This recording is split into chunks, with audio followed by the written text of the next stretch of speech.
sidaan hore idinku sheegay kan waa mid ka mid ah isna agabkii daraawiishta lagaga soo furtay gobolka sool ee dagaalkii jidbaale dhacay.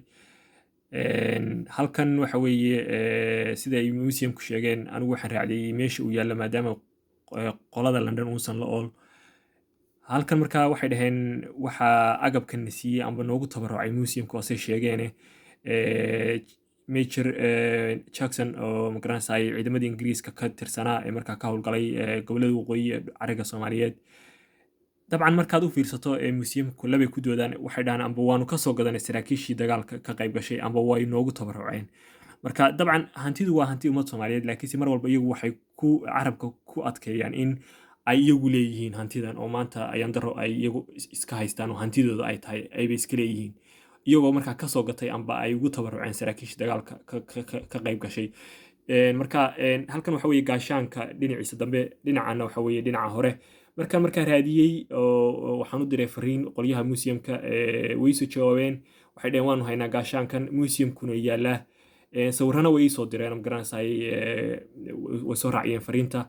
dabcan museumkan wuxuu ku yaalaa magaalada Winchester ku taala koonfur galbeed dhinaca koonfur galbeed London u jirta saacad iyo badh qofkii garanaya. markaad eegtona runtii mar walba tiiqtiiqsi iyo magaranayay been abuurna way ka sameeyeen dagaalka oo magaranayay waxay leeyihiin xataa daraawiishtu waxbay iskama celin way carareen magaranayay dagaalka. haddana markaad eegto dagaaladan waa dagaaladii ugu adkaaya daraawiish runtii rag fara badan oo magaranayay dagaalyahano aad caan u ahay waaweynaa runtii ay kaga baxeen.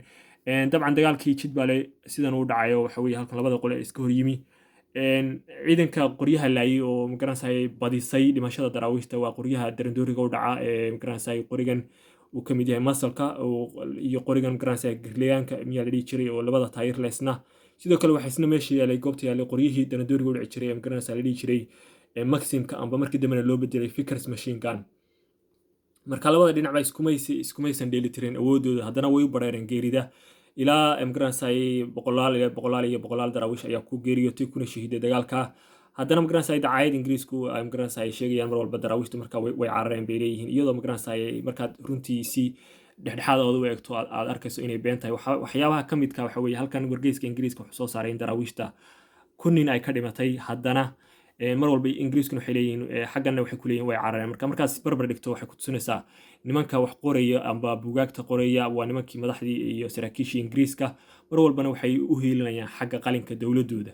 taasina waa magaranayay ayaan daro dacaayada iyo been abuurka ay sameeyeen dad fara badan oo Soomaaliyeed oo waxba si u kala ogeyn ayaa dacaayada aaminaya magaranayay taasina waa ayaan daro laakiinse haddii si dhexdhexaad loo eego magaranayay loo kurgalo waxay ku tusinaysaa in magaranayay been mal awaal laga sameeyay.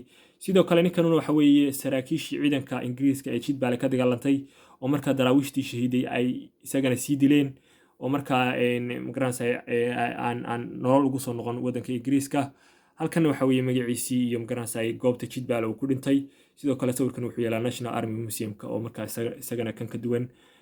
dabcan qorigan isaga laftirkiisa ma garan karo in laga soo furtay daraawiishta iyo kale laakiinse waxa weeye wuxuu yaalaa museumka oo magaranayay haddaad soo dhaweysid gaashaanka sida uu sheegayo wuxuu ku leeyahay waa gaashaan Soomaaliyeed saad arkayso Somali Shield oo ah gaashaan ummad Soomaaliyeed ay leedahay oo have been captured at the Battle of Jidbaale 10 January 1904 waa gaashaan Soomaaliyeed oo markaa lagu qabtay amba laga soo furtay dagaalkii jidbaale oo dhacay 10kii Janaayo 1904.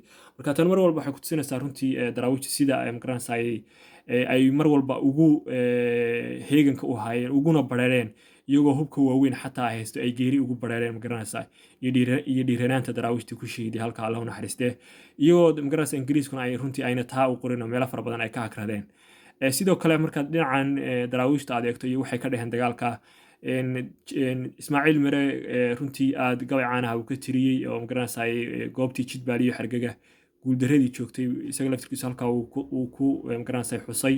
sidoo kale sayidka gabay caan ah uu ka tiriyay baroor diiq ah uu kaga hadlayo raggii magaranayay lafdhabarka daraawiishta ahaa ee markaa kaga baxay daraawiishta dagaalada oo ay ka mid ahaayeen ninkii magabadaha la dhihi jiray Xaaji Maxamuud Deri iyo rag fara badan oo caan ah waxaa ka mid ahaa raggaas Beynax Aadan Galeyd iyo Muuse Jaamac Muuse Taagane labada nin waxaa ka dhintay midkiiba midna 3 baa ka dhintay midna 4.